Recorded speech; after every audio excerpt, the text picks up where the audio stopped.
สบายดีพี่น้องมื้อนี้พาทุกคนมาเบิ่งการฝึกซ้อมวรรณคดีอยู่ม.2 ลำเกิงนะก็มี2ชุดเนาะชุดม.7 กับชุดม.4 เนาะเดี๋ยวพาทุกคนมาเบิ่งการฝึกซ้อมเพื่อไว้แสดงอยู่ในวันที่7 ตุลาก็คือมื้ออื่นเนาะเราจะได้จัดงานวันครูจะได้ถ่ายให้ทุกคนได้เบิ่งการฝึกซ้อมแล้วก็การอนามัยเนาะครูอาจารย์อนามัยการเตรียมสถานที่ในมื้ออื่นเดี๋ยวไปเบิ่งกันเนาะ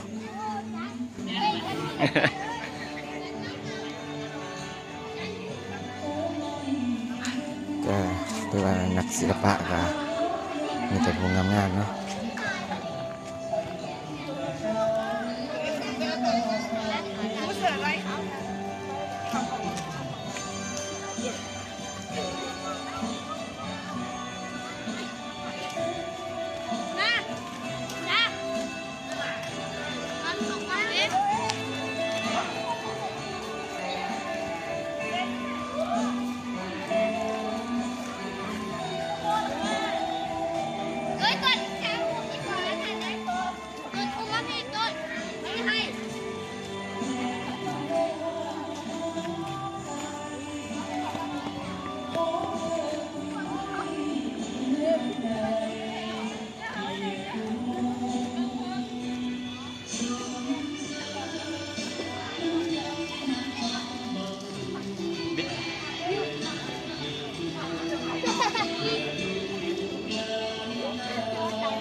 อ้าวลบเห็นยัง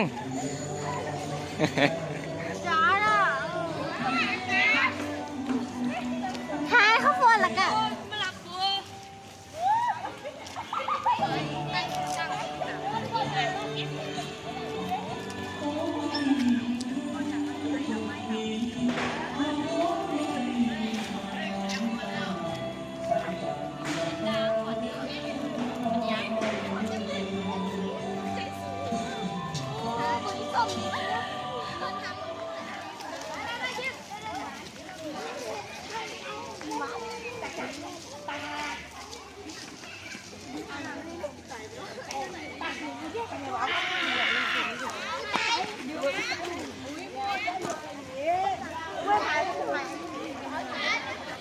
เบิ่งกล้องเบิ่งกล้อง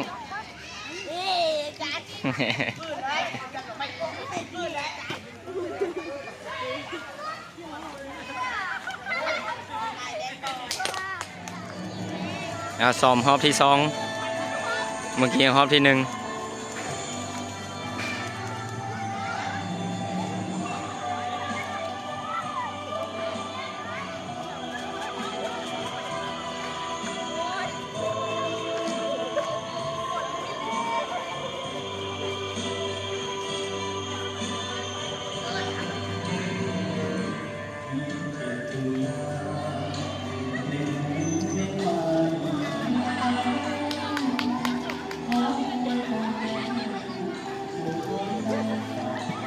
หากระเบิง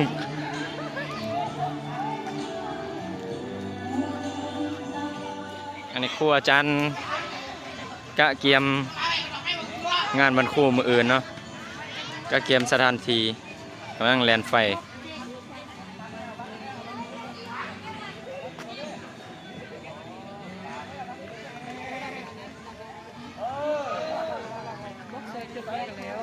วิธียานมันลงน่ะล่ะ ป้าวิธีเอาขึ้นก็เกือบเตะคนน่ะเฮ้ย เป็นล้านเนี่ยมันแล้ว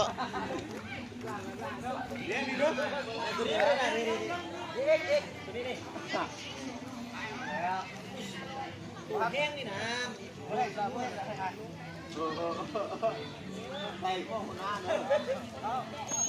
เกือบเตะนะขึ้นสูงนะวะ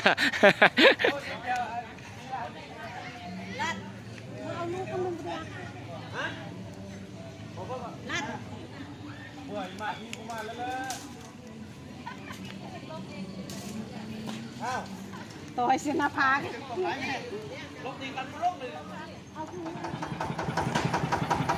จังแห้ง160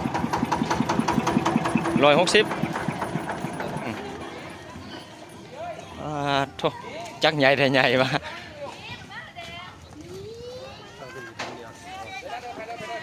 ถือว่าเต็นท์มาฮอดแล้วเนาะคืออะไรกลางเต็นท์น่ะก็คือเอาครูอาจารย์หาอะไรแหละกลางเต็นท์เนาะ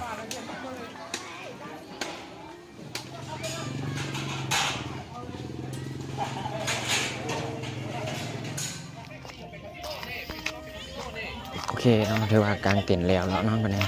นนี้ที่พาทุกคนมาเบิ่งสันมอซีเนาะบทฝนของสันมอซีอันนี้เป็นครูอาจารย์ที่บรรษานะสันมอซีนี่ฝึกซ้อมบทฝน2 บทฝนเพลงเนาะ คือว่าอันนี้เป็นนักสาว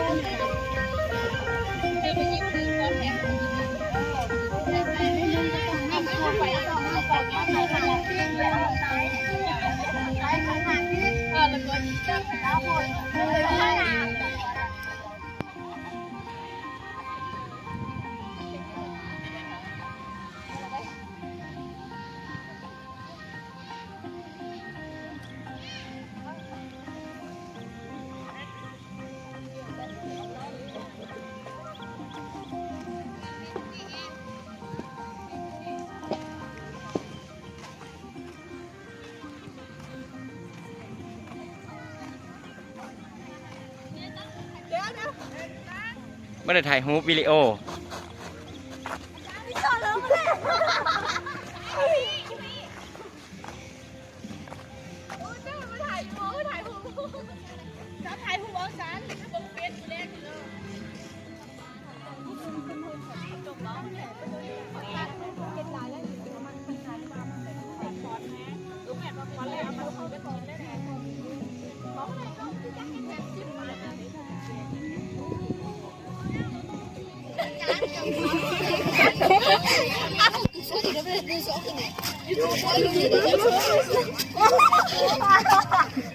ศิลปะโรงเรียน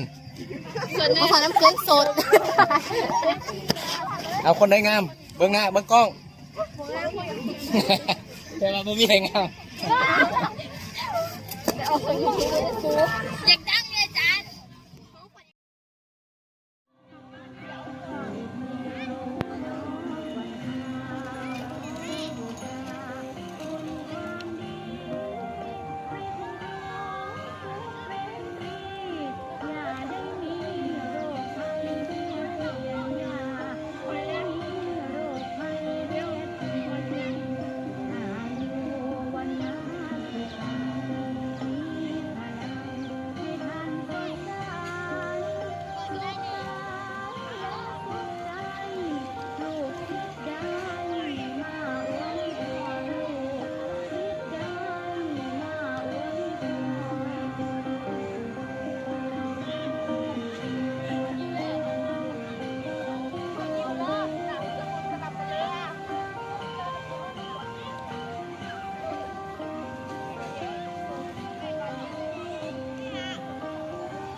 โอเคเนาะว่าเลือกการอนามัยแล้วก็เบิ่งศิลปะโรงเรียนซ้อมฟ้อนไว้มืออื่น จะได้เฮ็ดงานมันคู่เนาะแต่ว่าคลิปนี้ปิดได้เพียงเท่านี้เนาะเดี๋ยวเจอกันมืออื่นวันคู่จะได้ถ่ายคลิปให้ทุกคนได้เบิ่งอีกเนาะคลิปนี้ไปก่อนบ๊ายบาย